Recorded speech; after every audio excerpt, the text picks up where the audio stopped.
Your cult boyfriend. I'm joined by Isabel and by Stylist Substance. We're talking about Ginger Snaps today. 2000 Canadian cult classic starring Emily Perkins and Catherine Isabel. I guess before we start, just what did you two think of it? Did you enjoy it?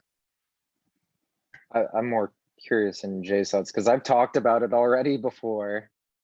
So Uh, we know I like it, but so I saw it for the first time last night and I fell asleep, and then so I watched it in full today. It's pretty good. I like it. I think it's fun. Hmm. yeah, Well, cool. Thanks for watching. This was a really good. um, all right. So where do we want to start with this? I like that the way the film opens, right? Or at least with the idea that these two are sisters, Bridget and Ginger, and they do like their own recreations of death. They take these cinematic photographs of them dying in morbid and disgusting and disturbing ways. They're two teenagers obsessed with sex. I'm sorry, obsessed with death on the edge of puberty.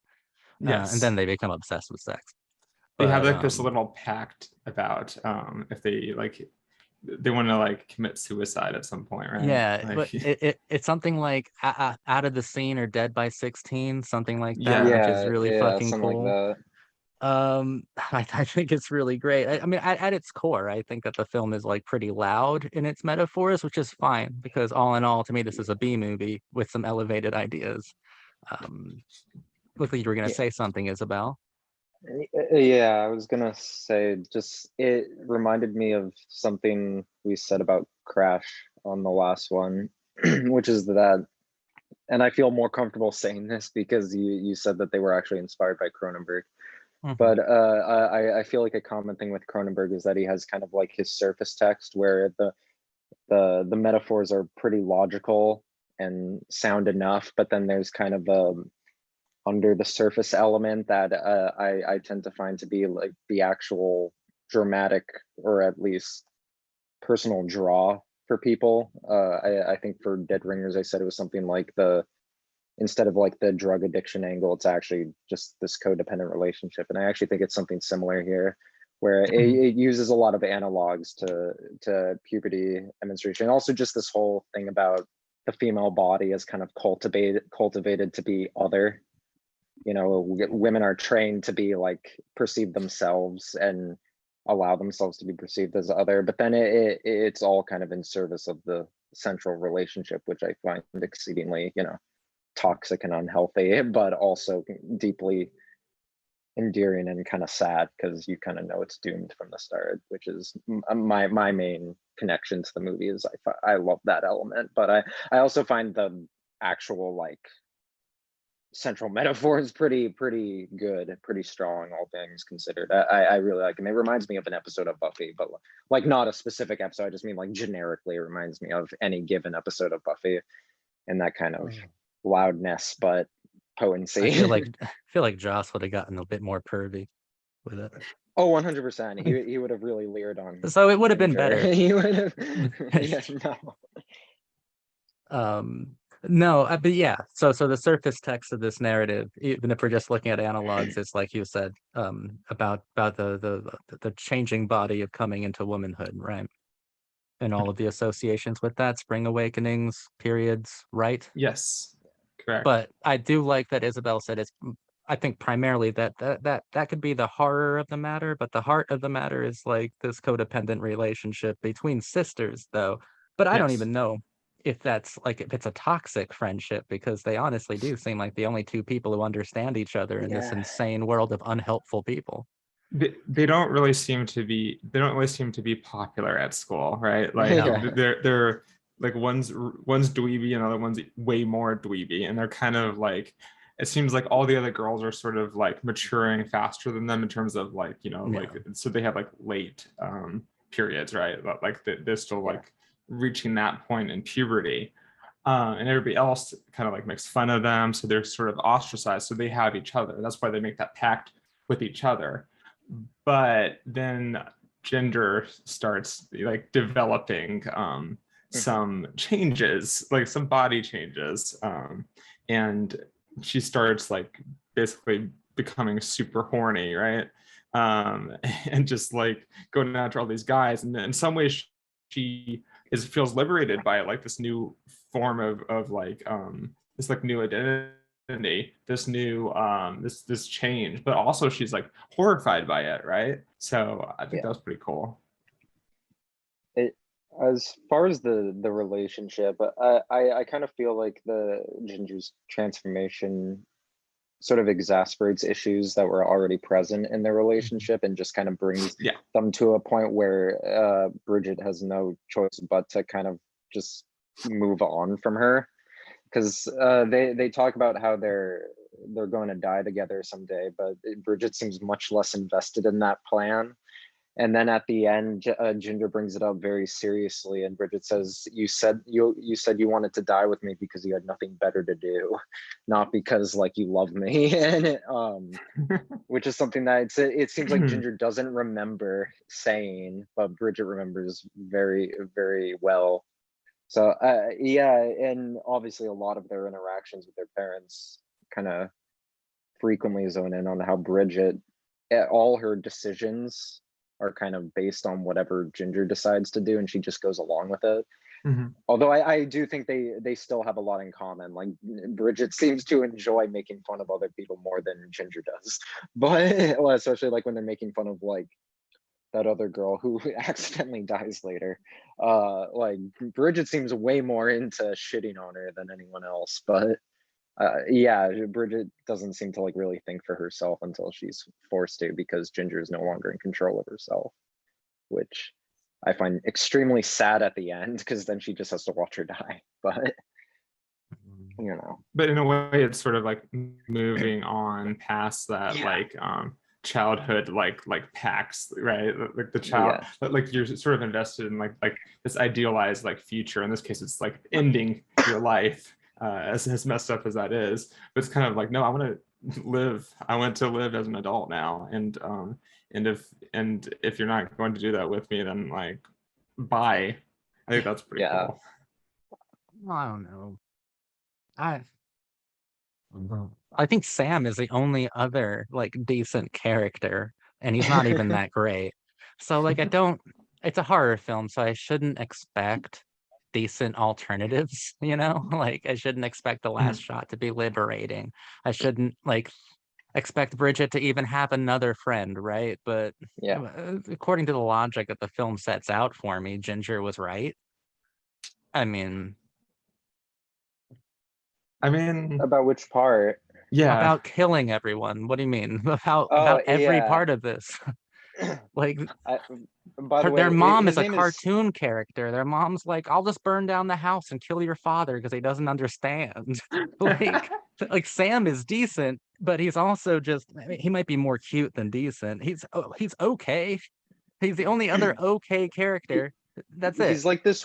He's this weird, like just the actor plays him as this weird like amalgam of star boys from like the 80s and 90s. He's like this weird intersection of like Christian Slater and like 3 other actors.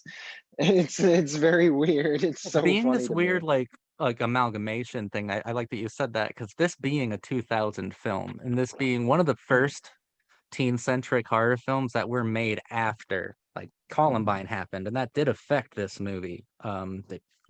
Filmmakers have talked about how much that affected this movie, and it was made in an entirely different country, and it was definitely felt over there as well, considering this is a film about outcasts who get weaponized and violent and like kill their classmates. So it's understandable. But like this is in the year 2000, we're on like the precipice of I mean, it's a new millennium literally, but also with film's about to enter this new age.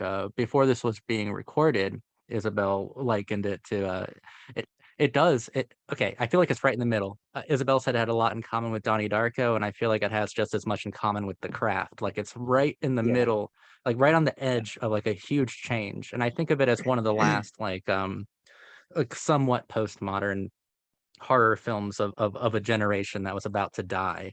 fitting that like Yeah. 3 members of this cast would appear in Final Destination 3, including Sam. Yeah. He's probably the best character in Final Destination 3. But I think it's right on the precipice of something interesting. And since I'm just mentioning actors, just really quick, Emily Perkins did wonderfully, blew my mind Oh my that God, I Bridget, love her to yeah, death. I love her to yeah, death I in can't believe this. she also played young Bev in the It miniseries, and of course, Catherine Isabel is wonderful, iconic role in this film, and she's gone on to do even more iconic stuff in horror, like American Mary. But as we all know, she got her start in the greatest film ever made, Disturbing Behavior, as James Marsden's sister. So, I mean, we got the greats here. And it's really good, and like opposed to something like there weren't very many like female obsessed, like women centric teen horror films of this time outside of The Craft. Mhm. But unlike The Craft, which I still think is a million times better than Ginger Snaps, I will hear no arguments, Isabel. Like, shut up for a second. This film was written by a woman named Karen Walton, and I think it's written really well, and it does add a certain amount of well, of course, authenticity, but like it goes out there, man. Like it goes out there so far out there that if this was written by a man, I think it would be called the most misogynistic thing on the face of the earth. Like, oh my God, I've never seen puberty displayed as something that is so grotesque, something that is Yeah. so like unwanted and gross and weird.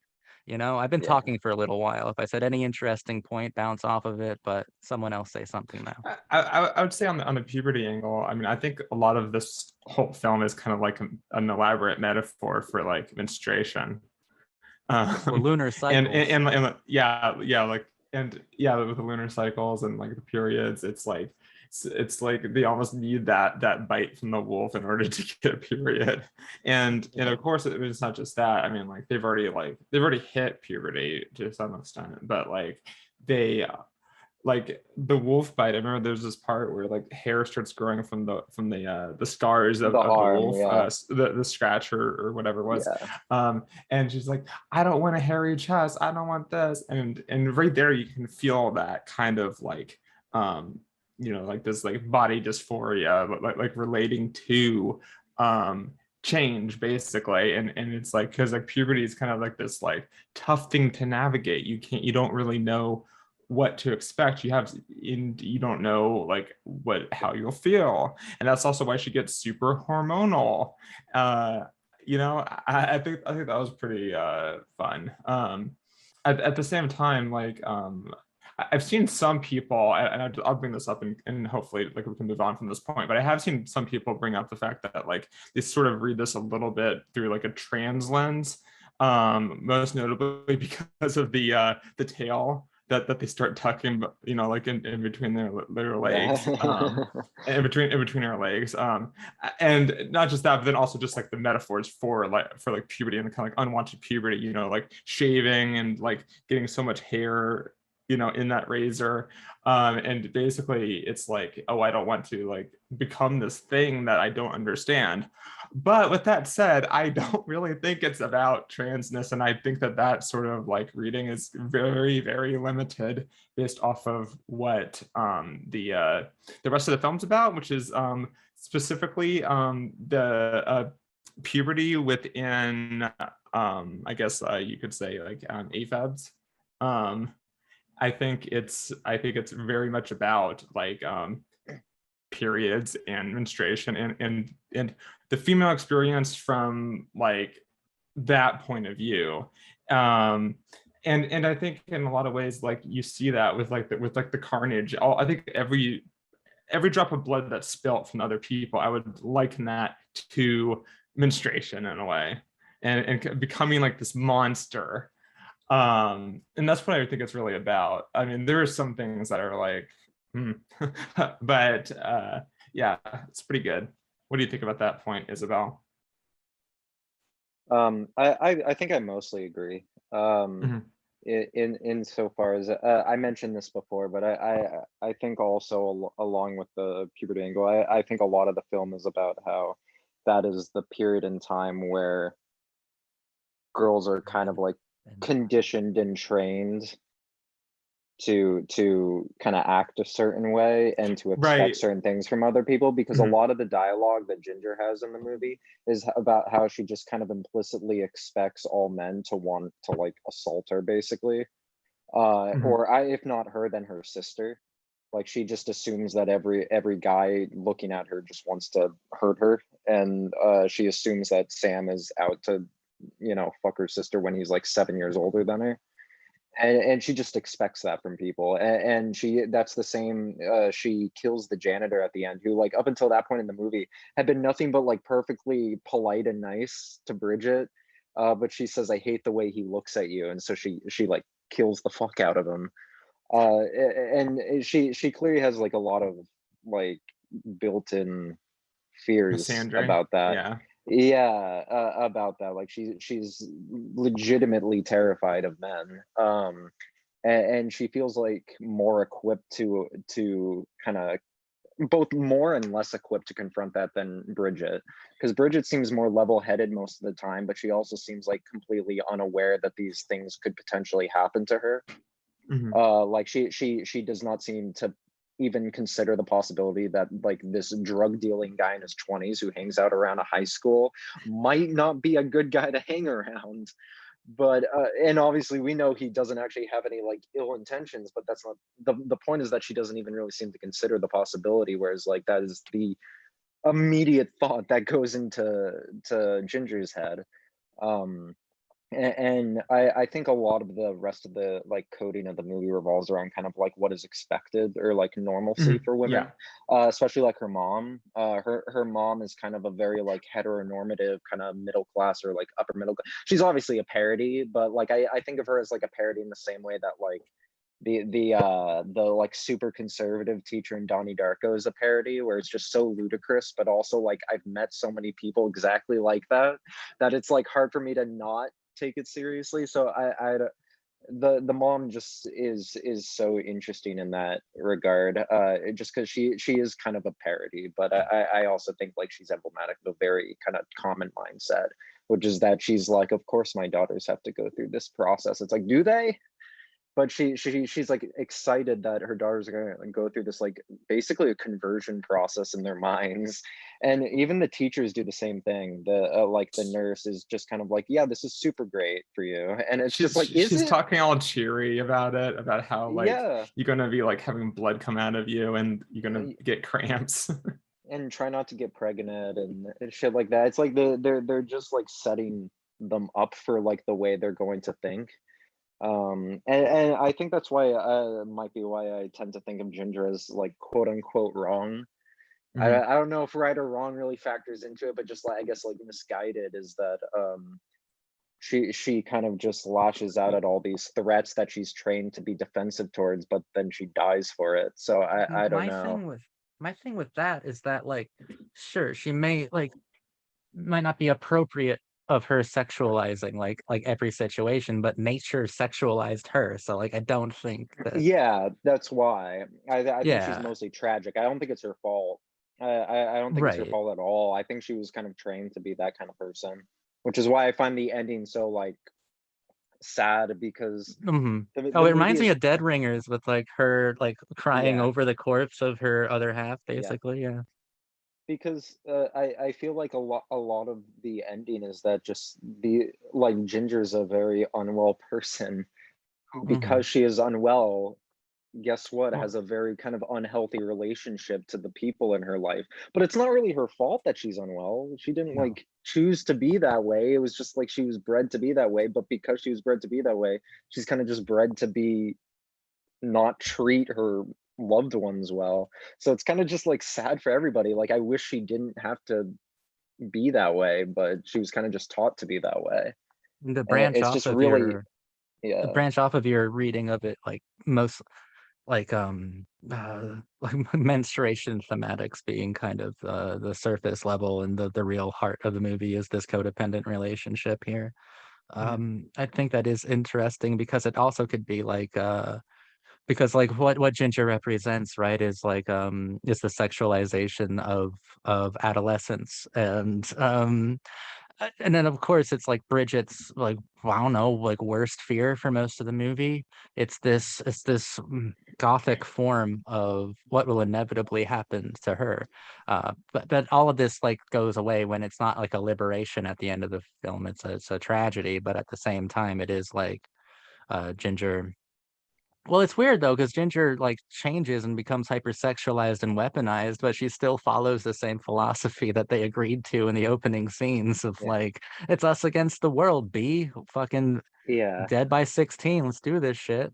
Well, Uh, and it is unclear if Bridget goes through with it or not. The film does end at a place where she has the opportunity to Hmm. cure herself, but we don't actually explicitly see her do it. So it's right. unclear. I mean, there's a sequel that exists, but I'm going to pretend it doesn't exist, and because I don't think that was considered like, when they were making it. I don't entirely consider it relevant, regardless of its canonicity. So I would just say like it's pretty open ended because it seems like she's willing to just let it happen. And it's worth mentioning that her life is fucking over. Yeah. Like she's buried a body. Her like her mom knows she buried a body. But Her this film sister is has like dead. such a cavalier attitude towards not just morality, but like justice and injustice. Like I don't know what the police force is like in this town. I don't know. It's a Tim Burton universe to me. That's like so cavalier with its idea of punishment that like I don't know if there is any punishment waiting for her. I wouldn't go that far, but I said I wasn't gonna do this, but I'm gonna do it. Because it reminded me of like the way consequences are presented in Donnie Dark, which I think, to be fair, I think is like a marked shift from like a lot of the movies we've talked about from the '90s, where it's like murders, like, or even from later, like Final Destination, people just die, and it's like but in like Donnie Darko, it's like one of the central events of the movie is that Donnie kills another teenager. Like he shoots another teenager, and this has a ripple effect that actually kickstarts the events of the movie because the whole time travel shit. Like the whole shit is that like Donnie is one suicidal, two does die, and three also killed another kid. And these are things that like have legitimate consequences outside of like so much so that even in the timeline where they didn't happen, their effects are still felt because like the kid that Donnie shot feels something horrible even in the timeline where he lives. And I feel something similar here too, where there's just like there's no opportunity for them to like cover this up forever because their mom does find out. And so I feel like it's like even had Ginger lived, it's like what the fuck would they do? Like they're Well, just I mean, fucked. it's a It's it's a I don't know. it's a corpse of a werewolf. Fair So I enough. don't. Fair I don't enough. know. Fair enough.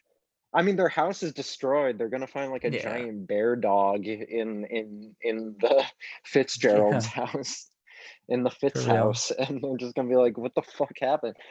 By the way, I love the ending when it turns into like Dario Argento's Inferno. It's just like all of a sudden it's just like colored lights everywhere, and Oh, the right. house seems to go on to infinity. The house feels like it just is so much bigger than it actually is. Oh, Uh, true, true. I love the bit where Bridget starts to like pretend to be on on Ginger's monster's side, and like and Sam's sitting there yeah, dying, and she's like well, drinking his blood.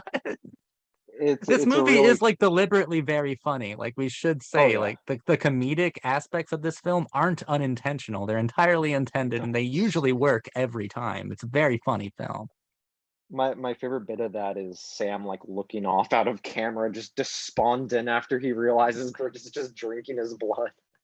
I should say that there wasn't like a mandate almost with writing the script that no male character does anything that is truly helpful, and Sam is one of the best examples of it. Like nothing he does is actually helpful, and I love that he dies saying like, "Bridget, I'm gonna do this for us. I'm gonna go. I'll do it. Trust me." And then he goes out there and immediately gets Immediately annihilated. dies.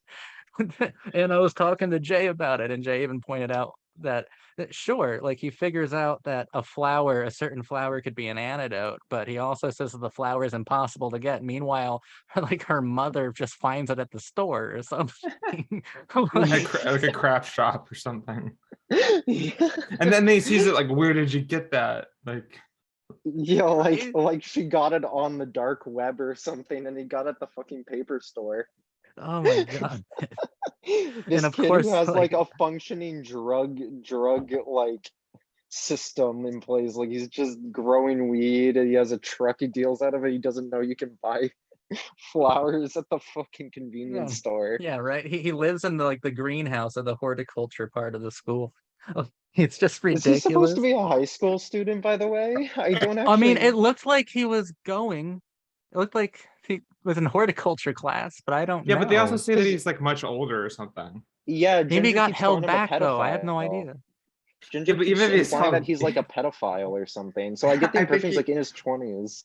okay, look, Virgin listen, collector, right? he's hanging around like the he's hanging around teenagers at the school and just kind of has his van just parked out there and like the teenagers come in and to like smoke weed and stuff. He is pretty sus to me. Well, I mean, to be isn't he fair, called like he collects virginities, right? Isn't he? Doesn't they say? Don't they say that about him?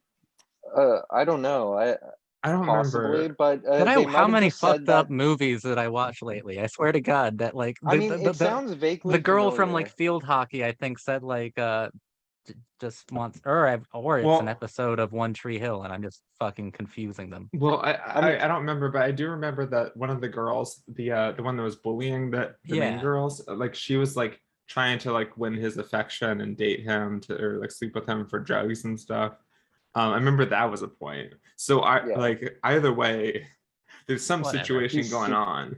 He's still so I much more tolerable than like the I don't know what Canada's version of a jock is, but if this like weird looking kid was it, they got some learning to do over there. You know what I'm they talking, the got kid who his like turns or whatever, Well, he hooks up yeah. with Ginger. it's Canada, but yeah, It's I Yeah, average Canadian female experience is Ginger Snaps. I gotta say, I find it very funny that this dude who's like in his 20s hangs around a high school with a van that he deals to teenagers is somehow presented as almost completely unproblematic in his actual actions in the movie. Because every step of the way, teenage girls are like trying to get his attention. He's like, no, I'm all about yeah, the that's right. werewolves. Oh man, I do like that character, Sam. Everyone seemed to like understand the assignment and had like a really good amount of camp and like genuine emotional outreach. Like they seem to understand the assignment really well. But fuck, what else is there to talk about? Did we do it? Can I pause for a moment? Yeah. We have 9 minutes and 30 seconds. I mean, I think we did it. Did we? There you go. I mean, what else is there to say at this point? I don't know. I'm surprised. We usually go for like 90 minutes these days, so I'm not Okay, used but to Ginger it. Snaps at its core is like a B movie with some elevated ideas. I think it's fucking exceptional. I think it's I don't know. exceptional too, but I think we exceptionally covered it. Yeah, not to be that person, but I wish horror movies like this existed still. They don't. I mean, we just Like, watched it. what's up? We just we Oh, just I know, you know what I mean, like making new movie releases because I don't know this and like Donnie Darko somehow kind of are so definitively of the year 2000, Yeah. but like simultaneously like don't 100% fit the trends of either the 90s or the 2000s well, because like we've kind of well, covered those Donnie Darko is actually 2001. 2001, yeah. Yeah, Donnie But Darko had to deal with 9/11 and the fact that the yeah. film is about a train crash as well.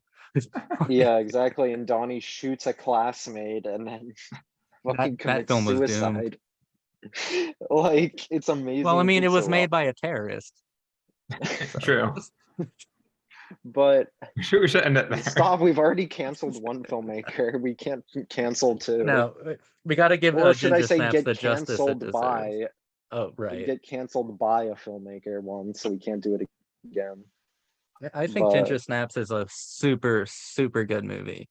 yeah, I don't know. And I think that the people who are like affected by it, the fans that I see on the internet, they seem to really take a great deal of like, I may not think it's a liberating film, but the girls I see reacting to it online certainly feel empowered by Ginger walking down that hallway in slow motion.